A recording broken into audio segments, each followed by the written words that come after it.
Vamos iniciar o tópico 1.1, em que vamos falar sobre a filosofia Lean, a sua origem e principais conceitos associados, nomeadamente os conceitos de valor e de desperdício. Então, este áudio dava para ficar horas, dava para gravar horas, porque sobre a filosofia Lean, sobre conceitos, sobre ferramentas, há imensa literatura, imensos casos práticos, temos, enfim, diversas perspectivas, ferramentas originais que, entretanto, já foram alteradas, já deram origem a novas ferramentas. Enfim, digamos que é algo em constante evolução. Portanto, aqui procurar focar mesmo no fundamental para passar a ideia, a mensagem, no fundo, não é o que os conceitos principais no âmbito da filosofia Lean, para quem, sobretudo para quem não conhece, não é? Partindo do princípio que possa ser a primeira vez que está a estudar num curso que tem a ver com a filosofia Lean, para quem já conhece, para quem já estudou, para quem já foi nosso aluno anteriormente, poderá ser uma revisão aos conceitos e à origem sobre a filosofia Lean. Então vou procurar assim resumir nos pontos principais e de alguma forma contar a história, né? Para dar assim um entendimento de como é que a filosofia Lean surgiu, porque quando nós temos um entendimento da história, de como é que as coisas tiveram origem, não é? Qual foi o início, qual foi a necessidade que acabou por resultar no desenvolvimento deste conceito, desta filosofia, desta cultura, porque acaba por ser uma cultura, não é só um conjunto de ferramentas, é uma cultura, uma filosofia, uma forma de estar, sobretudo. Enfim, surgiu de uma necessidade e de várias circunstâncias históricas, que vou então falar convosco assim, quase como se contasse a história, para ficar claro, para entenderem e para que compreendam também o porquê da filosofia Lean ainda hoje ser tão aplicável. Porque isto já começou lá atrás, bem lá atrás. Já vos conto. Então, para desconstruir já algum preconceito que possam ter sobre a filosofia Lean, independentemente do nível de conhecimentos que tenham, eu costumo sempre dizer aos meus alunos que filosofia Lean, o próprio nome indica, a própria designação, nós normalmente chamamos de filosofia Lean ao pensamento Lean, ao pensamento magro, né, que é a tradução para português. Então estamos a falar de um pensamento, de uma filosofia, não estamos a falar de um conjunto de ferramentas. Claro que ela, na prática, como é que nós pomos em prática este conceito de pensamento Lean, de cultura Lean? Através de ferramentas, através de práticas, claro que sim. Mas é sobretudo uma forma de pensar. Começa mesmo pela nossa cabeça, pela forma como nós vemos as coisas.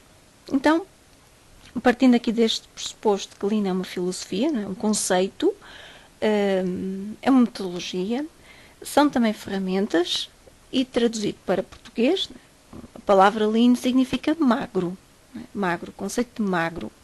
Isto realmente tem aqui o sentido da filosofia, do pensamento Lean, que é magro, mas num sentido magro saudável. Um magro que é ágil, que não tem gorduras, mas um magro que ao mesmo tempo não é fraco. Um magro que tem músculo, que tem saúde. Portanto, é a ausência de gordura, a ausência de excessos, mas ao mesmo tempo com músculo, com força, com recursos, para podermos ter agilidade. Este é assim o panorama geral da filosofia Lean, quando traduzimos o conceito e o entendimento do conceito de Lean, o conceito de magro. Então, e porquê é que dizemos que é magro, pensamento magro? Porque quando trabalhamos com ferramentas Lean, com práticas Lean, procuramos sempre usar o menos possível e entregar o mais possível. Menos possível o quê? Em termos de recurso, em termos de tempo, e entregar o mais possível em termos de valor, em termos de qualidade, em termos de rapidez também. Então, isto, de uma forma geral, pensamento Lean é bom senso e senso comum. Até normalmente o professor João Paulo Pinto costuma até referir-se muito nestes termos, não é? Bom senso e senso comum, só que, como ele também costuma dizer, não é tão comum quanto isso.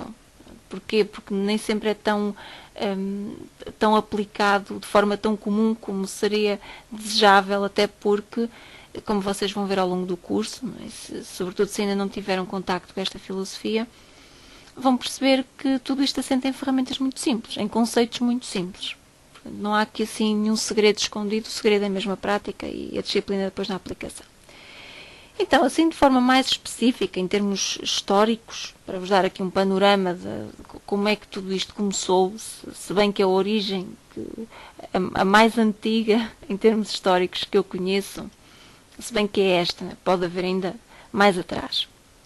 Não sei, eventualmente poderá haver, está bem? Se houver, se descobrirem entretanto, porque realmente poderá existir, por isso salvaguardo já esta possibilidade. As práticas, assim, os conceitos de uma forma geral, mesmo concretamente de filosofia Lean, estão associados mais ao final dos anos 80, 1980, e década dos anos 1990. Mas a origem deste conceito está muito atrás. Quando eu vos disse há pouco que estava lá atrás, é mesmo lá atrás. Então, há registros históricos, que é o tal que eu vos digo que encontrei, assim, mais antigo, sobre o rei Henrique III, da França, isto em 1574, em que, segundo reza a história, né, que ele estaria a observar a montagem de navios e que essa montagem seria feita de forma muito rápida. Eles até falavam em perto de 1 hora para montar um navio. E em que se observavam técnicas de trabalho em fluxo contínuo. Portanto, que em 1574 já há práticas de algo, né, que é inerente à filosofia Lean, que é a noção de fluxo contínuo. Já mais perto de nós, já nos finais do século XIX, foram então desenvolvidos estudos sobre a eficiência dos movimentos e qual é que seria a sua relação com o trabalho. Portanto, aquilo que nós hoje em dia chamamos de estudo do trabalho. Até se quiserem depois pesquisar mais sobre isso, é um tema muito interessante, procurem estudo do trabalho. E depois surge Frederick Taylor, que é o pai da gestão científica, né, que introduziu os conceitos de trabalho padrão, standardized work, e de boas práticas.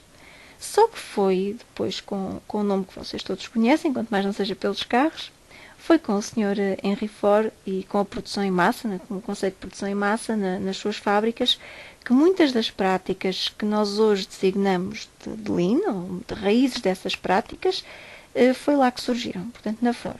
Temos, por exemplo, a melhoria contínua, o foco na redução de custos para o cliente, a compreensão da noção de desperdício e também da própria noção de valor.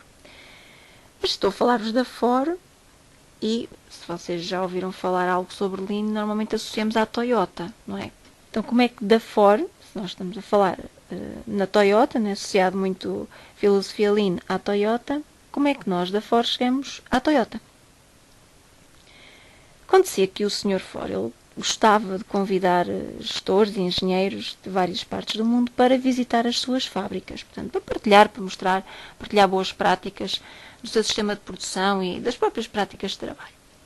E então, na primavera de 1950, o Sr. Toyoda com D, não Toyota, mas da família da Toyota, portanto, da fábrica mesmo, ele participou numa visita que durou cerca de 3 meses a uma das fábricas da Ford.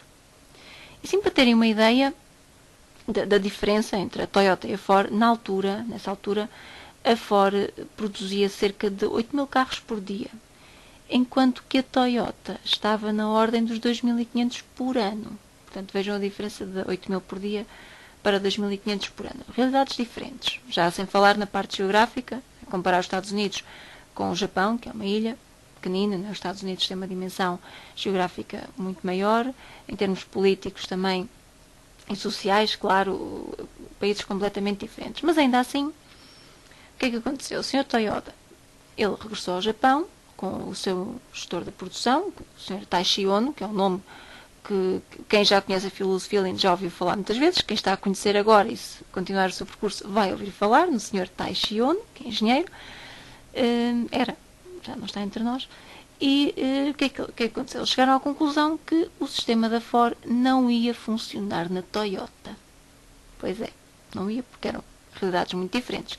Além de que o mercado japonês, o mercado de automóveis japonês, era pequeno e era também diversificado.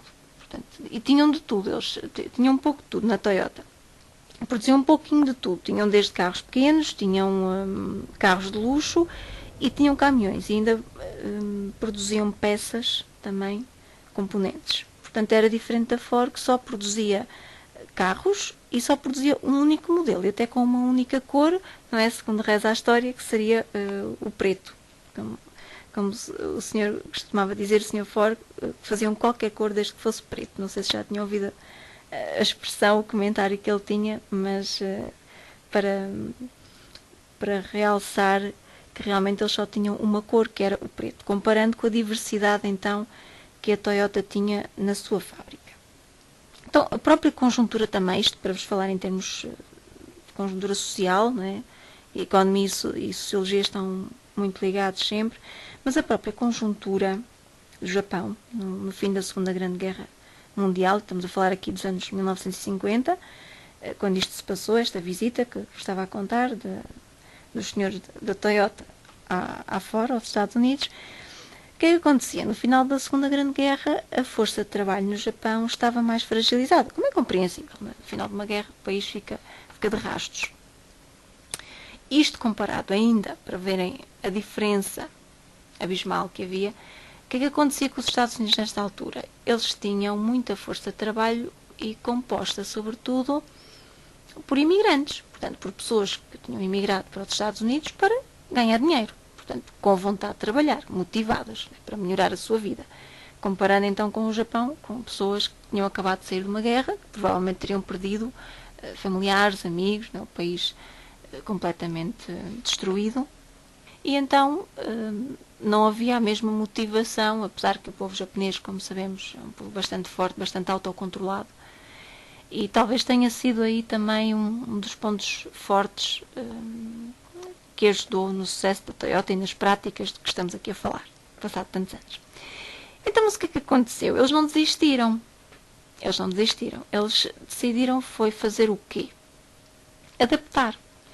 Eles viram os conceitos, as ideias de base, o Sr. Toyoda e o Taishi Ono, eles viram os conceitos, viram as ideias, as boas práticas que existiam na Ford e adaptaram, criaram o seu próprio sistema, aquilo que nós hoje em dia chamamos de TPS, Toyota Production System. Portanto, eles inspiraram-se nessas boas práticas e criaram o seu próprio sistema adaptado à sua realidade, que é hoje em dia também o desafio das empresas, que muitas vezes pensam, quando começam uma jornada Lean, ou até quem faz formação nesta área, ainda mais especificamente, nós aqui vamos trabalhar estes conceitos, esta filosofia para a parte do desenvolvimento pessoal, mas as bases vão ser as mesmas.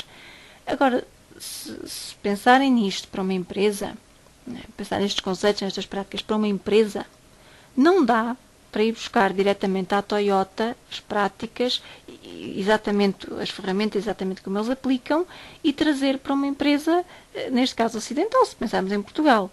São diferenças culturais, são diferenças geográficas, são diferenças de clima, enfim, de tudo e mais alguma coisa. E querer trazer e não modificar nada é um risco grande, porque as coisas podem não funcionar porque o contexto é diferente, as circunstâncias são outras.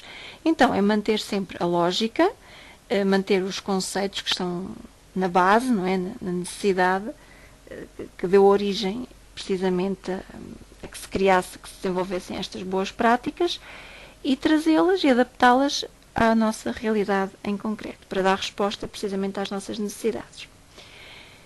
Já deu para perceber que as práticas que estamos aqui a falar remontam à Toyota, mas tiveram uma origem ainda anterior, não é? E não nasceram propriamente na Toyota. Eles foram adaptadas e sim, o sistema criado teve então origem na Toyota, designando-se, como já referi, de TPS. Mas ainda falta explicar aqui uma coisa, que é, então, mas ainda não falámos, ainda não relacionámos o termo lean, magro, com a Toyota. Pois não.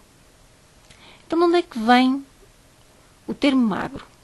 Já sabemos que tem a ver com o menos, não é? Com o menos desperdício, menos gordura, menos excessos, com a saúde, com o músculo, com a força, mas como é que o termo ficou cunhado? Como é que nós ainda hoje nos referimos a estas práticas da Toyota como filosofia Lean, pensamento Lean, ferramentas Lean?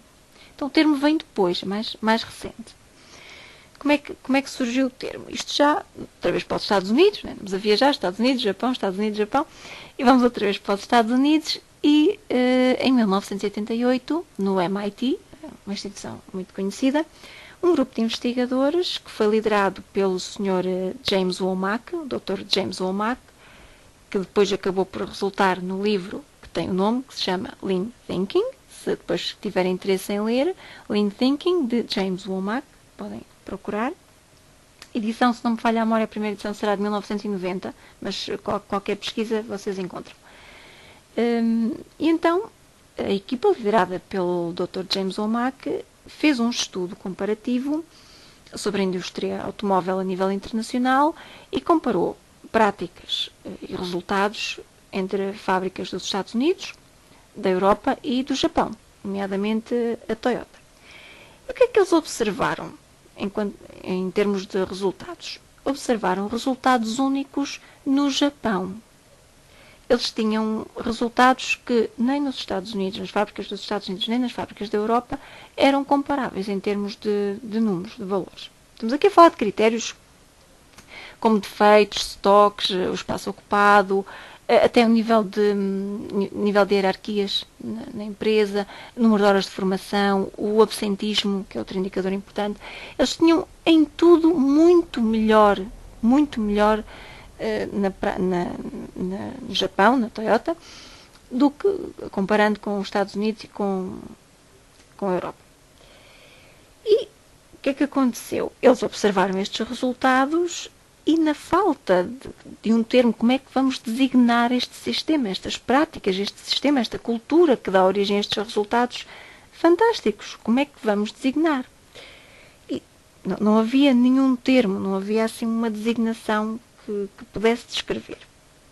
Mas como viram que era um sistema e práticas e uma filosofia que dava estes resultados, que tinham, portanto, viam sempre menos esforço, menos tempo, menos recursos, menos desperdício, menos defeitos, menos acidentes de trabalho, e surgiu então o termo de magro, de empresa magra.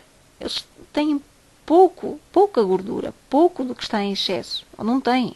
Então, foi aí que surgiu o termo lean, magro, em inglês, e que então deu origem a esta filosofia, a este pensamento, a este conjunto de práticas de que estamos neste momento aqui a falar, que se resume muito numa frase que é corrente neste meio, que é fazer mais com menos. Vamos continuar a seguir com as noções de valor e desperdício, que vem no seguimento do que estivemos a falar agora sobre a origem do pensamento lean.